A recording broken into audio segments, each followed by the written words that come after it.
শুক্রবার ঝটিকা সফরে মুর্শিদাবাদে এলেন কেন্দ্রীয় খাদ্য ও গ্রাম উন্নয়ন মন্ত্রী মাননীয়া সাধ্বী নিরঞ্জন জ্যোতি।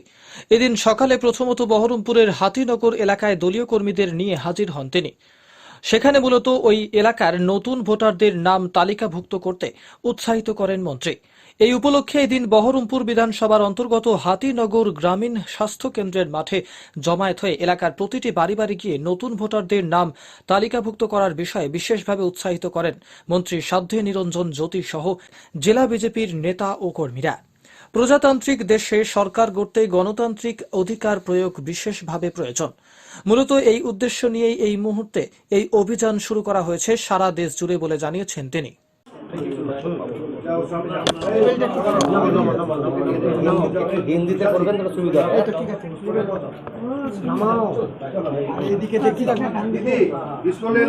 अच्छा भाई कोई बात नहीं, बैठा मैं। जय श्री राम।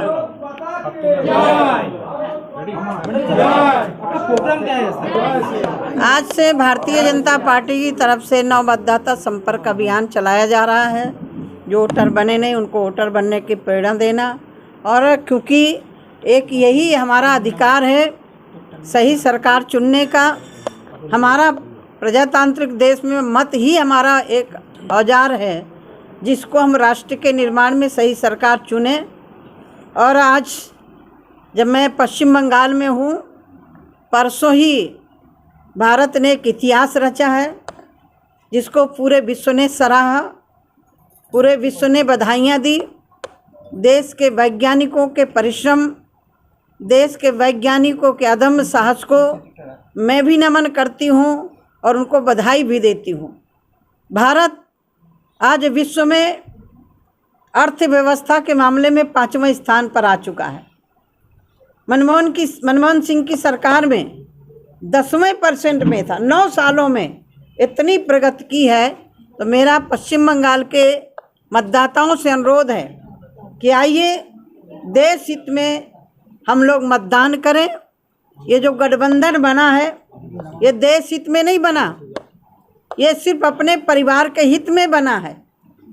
और परिवार हित छोड़ करके जब देश हित को आदमी सर्वोपरि रखता है तो वहीं भ्रष्टाचार खत्म हो जाता है। और माननीय प्रधानमंत्री जी ने इन 9 वर्षों में गरीब कल्याण योजना चला करके किसानों के सम्मान के लिए, व्यापारियों के सम्मान के लिए, देश के सम्मान के लिए जो भी करना था लगातार कर रहे हैं। मैं फिर अपने नवमतदाताओं को अभिनंदन करती हूं। और मेरा देश युवा पीढ़ी का है।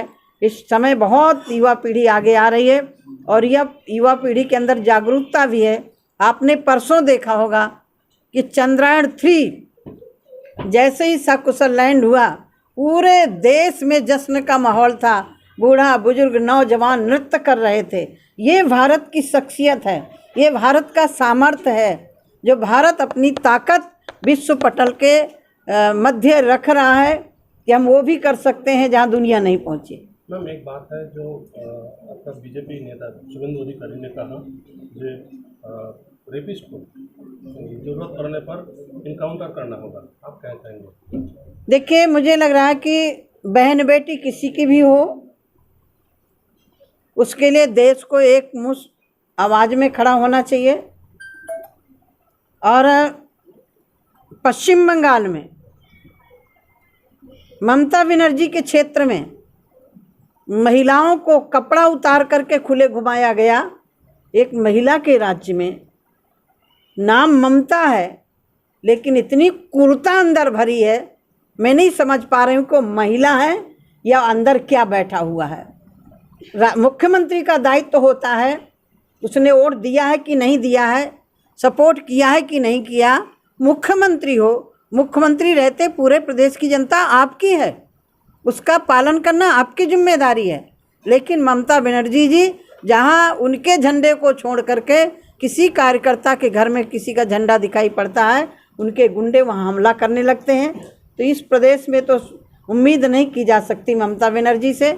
हाँ, जनता को मैं अभिनंदन करती हूँ। 3 विधायक से इसी प्रदेश की जनता ने 77 विधायक दिए, 18 सांसद दिए। और मुझे उम्मीद है अगले आने वाले जो भी चुनाव होंगे, पंचायत के चुनाव में भी जनता ने चढ़ बढ़ के हिस्सा लिया और निष्पक्ष चुनाव होते तो ममता बनर्जी पंचायत से भी साफ हो जाती। त्रिस्तरीय पंचायत चुनाव में उसमें ही साफ हो जाती, लेकिन वहाँ भी उनके लोग गुंडागर्दी करते रहे। और दुर्भाग्य है, कांग्रेस के लीडर यहाँ चिल्ला रहे थे कि ममता बनर्जी निष्पक्ष चुनाव नहीं करा रही, उनके गुंडे हमले कर रहे हैं।